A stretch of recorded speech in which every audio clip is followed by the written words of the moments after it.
It is time to paint the gold trim. Yes, Ahriman.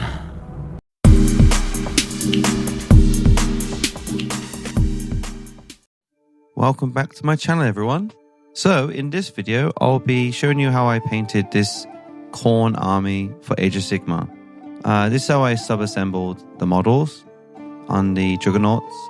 So as you can tell by the intro, I really hate painting trim, and a lot of Chaos players hate it too. I don't think I've met anybody who likes it. So in this video, I'm going to show you how I painted it. So first off, I'm using this Green Stuff World Copper as the base color. I'm painting all the armor with this paint first. I'm just being very careful not to, be too messy. Also, I'm just, for the actual Juggernauts themselves, I didn't want to paint them black and with gold trim. So I wanted to try giving them like more of a brassy, coppery kind of color. So while that's drying, I paint all the silver parts. It's pretty easy. It's a bit repetitive. I now use Nihilux Oxide.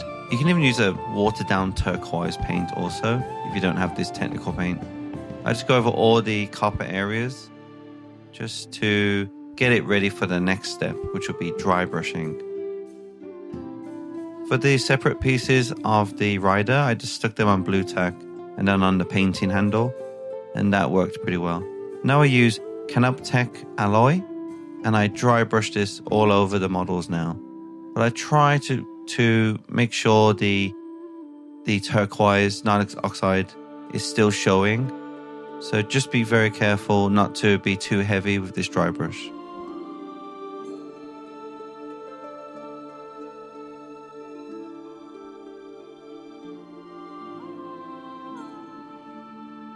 And now I'll start to glue on the heads and the little collar of the Juggernauts. Now I use Agrax Earthshade, and I just coat the whole of the Juggernaut with it.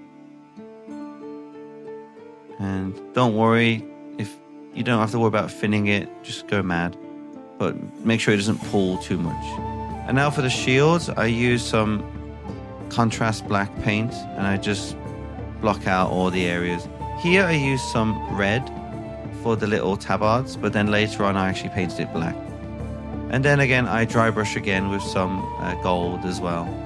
Not too much, just to like really bring out some shine and just to pick out some areas. As I didn't want it to look similar to the actual rider. I really like the shine on it. I even had some left over, and I just went over the banner and some of it, like the weapons or some interesting areas. So now once that's done, I use Nihilux Oxide again, but this time over all the silver parts on the Juggernaut.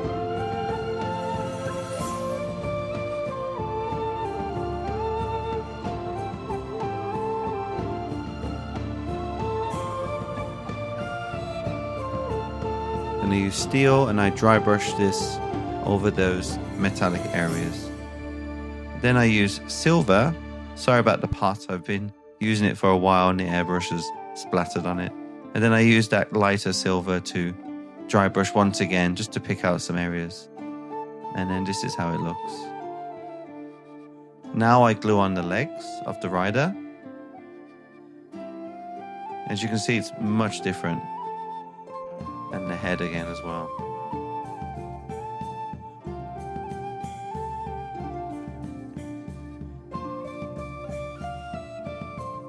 So for the actual warriors themselves, I finished doing all the dry brushing. Now I'm going to use this Perylene Maroon. It's an acrylic ink from Liquitex. And what I decided to do is to start painting the actual panels, the armor panels. But I didn't paint all of them because I wanted their armor to be like scrap, and some parts are just more brass, and then some parts have some red on it, just to add some variety, and also to save time. And also I forgot sometimes, which happens. And then for the actual rider, I actually decided to paint their armor red also, because I felt like it was still too similar to the Juggernaut, their kind of brass armor. I used Garrick sewers, and I use that for like the boots and the leather parts. It really saves a lot of time. I use Night Quester flesh for, you guessed it, their flesh. I like this. It's like a simple base color, and then you can use some contrast paint over it or Raiklin flesh shade. It's quite a simple thing to do. And then what I decided, I decided to paint the trim, which I thought I wasn't going to do. So now I'm using I tried using wildwood or some kind of black or like a dark brown contrast paint. I just started picking out the trim on not all of the model, but just on the front legs and like the back legs. And I really like it. It really adds a bit more interest to the model. So Raiklin flesh shade, now I go over all the brass area again. Just add a bit more color and tonal variation. And then I saw some chrome. I was like, oh, I haven't used chrome before. Let's try this on the chainmail. Just add a bit of variety again. The teeth as well. Don't forget them.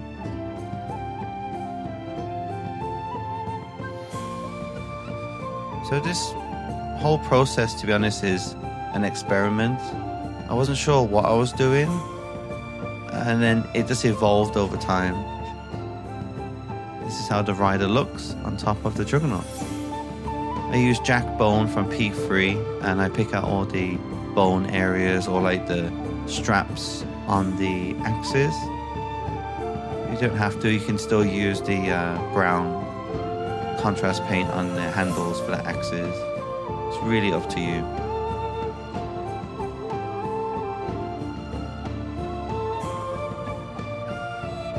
For a Khorne model, there wasn't that too many skulls. Then I use Agrax, and what I do now, I go over the whole model. I just cake it all in. I do thin it, but not too much. But if it's getting a bit too dark or it's clumped up, then you just can add a bit of water and just spread it around the model. And just make sure there's no pooling.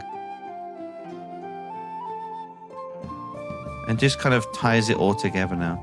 Then I go back with the same color, the maroon ink, and I just go over all the armor now and just try and pick out areas that might have been dulled down, or even use it as a highlight as well. I use Screaming Skull for the highlight of all the bone areas. I use a smaller brush. I just pick out all the eyebrows or just like the round areas. This is how it looks basically. So for the weapons, I was going to go for glowing, like fiery weapons. So I just started painting it red, and then I'll use titanium white ink, and I'll just use an airbrush to like spray parts of the weapon, and then later on I'll cover it with some yellow fluorescence and some oranges. But it didn't really work out too well, so I ended up just leaving it, and then I will decide maybe later to paint over it with silver. I've actually covered this technique in other videos. I'll put the link at the top or in my video description so you can check them out as well. But basically I copy that technique. I experiment with different acrylics like oranges and yellows and whites and just play around with it. Sometimes it worked well and sometimes it didn't, like on the actual mount itself. But the weapons turned out okay as well. So I'm okay with that. And this is basically the finished model. And then, you know, for troops, I think they look great. And it didn't take that long at all. So thank you for watching, and I'll see you soon. Thank you, everyone. Bye.